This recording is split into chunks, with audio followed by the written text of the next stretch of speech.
This little guy is the sand bubbler crab, also known as the Wally of the animal world. These tiny creatures seem to have just one mission in life: making sandballs. As soon as they crawl out of their burrows, they start eating sand. The sand contains microorganisms, plankton, and algae. To them, sand is food.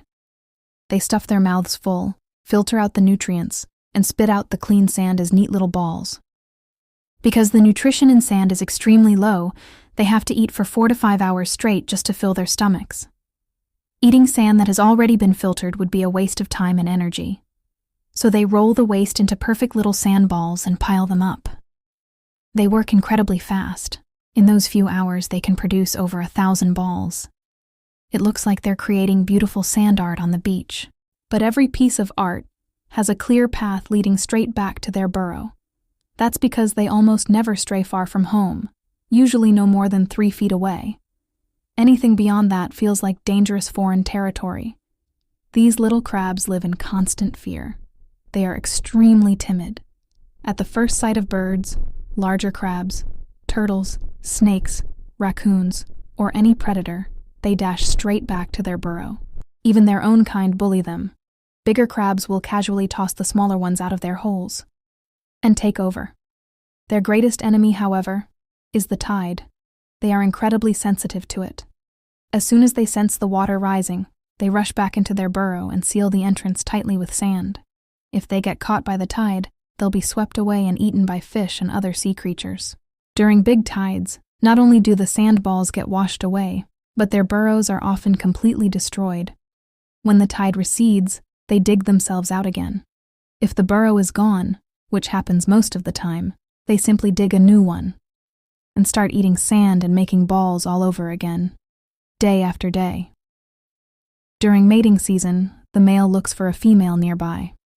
If she hesitates, he grabs her, drags her into his burrow, seals the entrance, and mates with her. The female carries the eggs under her abdomen. When it's time to release them, she stands in the waves like Rose in Titanic, letting the eggs drift into the ocean. Most of the eggs and larvae become food for other marine animals. Some are even eaten by their own parents or neighbors. The few that survive must dig their own burrows in a world that floods twice a day. And the depressing cycle of eating sand and making balls continues. It's the beach version of Sisyphus. Speaking of Sisyphus, another insect lives an equally exhausting life: the dung beetle. They are probably the strongest creatures in the animal kingdom. Most dung beetles can pull 100 times their own body weight. Some species, like the bull dung beetle, can pull over 1,100 times their weight, the equivalent of 2 humans dragging a blue whale. But they use this incredible strength to move dung. They are the sanitation crew of the animal world. There are over 9,000 species of dung beetles, and nearly all of them depend on dung for survival, though some also eat decaying matter or fungi. The ones with the toughest lives are the rollers, especially the desert dung beetles. They fly long distances searching for dung. Finding poop in the vast, hot desert is already difficult, but their sense of smell is incredibly sharp. They can detect dung from a mile away. As soon as camels or other desert animals poop, the race begins. Beetles from miles around rush to the spot. Early arrivals get a share, but latecomers face chaos. Hundreds of beetles fight, push, and attack each other over the same pile. If one manages to claim a piece and form a ball, the real challenge starts. The desert is all sand, so they can't bury it there. They must roll the ball to a spot with solid ground. They roll backward, often for long distances. The terrain keeps changing. If they hit a slope, the ball and the beetle may roll all the way down, and it's game over. They frequently climb on top of the ball to escape the scorching sand. At any moment, lizards or birds might spot them, or another beetle might steal the ball. If everything goes perfectly, they finally dig a hole, bury the ball, and eat for a few days. Then they smell fresh dung a mile away, and the whole exhausting cycle starts again. If you gave pure anxiety a tail, you'd get the Etruscan shrew. It is probably the most hyperactive and anxious creature in the animal kingdom. As the lightest mammal by weight, it has a very high surface area to volume ratio, so it loses heat extremely quickly. To stay warm, Its metabolism runs at an insane speed, which demands constant energy, meaning constant food. These shrews must hunt 24 hours a day. If they don't find food within about 2 hours, they can literally die from hypothermia. They are almost completely blind. Their eyes can only distinguish light from dark.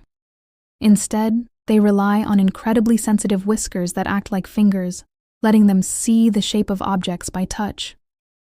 They hunt grasshoppers, snails, earthworms, small lizards, basically anything their size or smaller.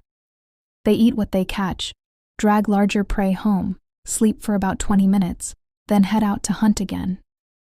Every day they eat twice their own body weight. Their heart beats over 25 times per second, and they breathe 12 times per second, like a tiny engine running on steroids. When food is scarce or it's too cold, they enter torpor.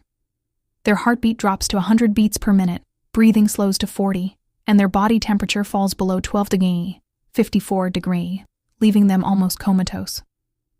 Waking up requires violent shivering. Their muscles contract over 50 times per second, raising body temperature by about 1 degree per minute. This process also burns huge amounts of energy. If they don't have enough reserves, they can die while trying to warm up. If they succeed, they immediately start hunting again.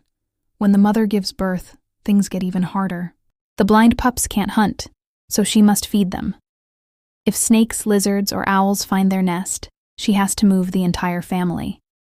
The pups line up, each biting the tail of the one in front, forming a tiny train behind their blind mother as she leads them to a new burrow. About a month later, the young mature and go off to start their own anxious lives. Finally, we come to what seems like God's longest mistake, the oarfish.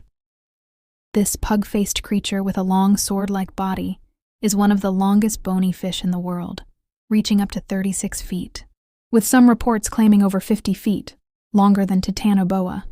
Despite its massive size, it lives one of the most pathetic lives. It floats vertically in the water with its mouth open, waiting for food to drift in. It mainly eats tiny fish, plankton, and small jellyfish. It may look like a sea king with its crown-like head, but it's really just a giant drifting filter feeder.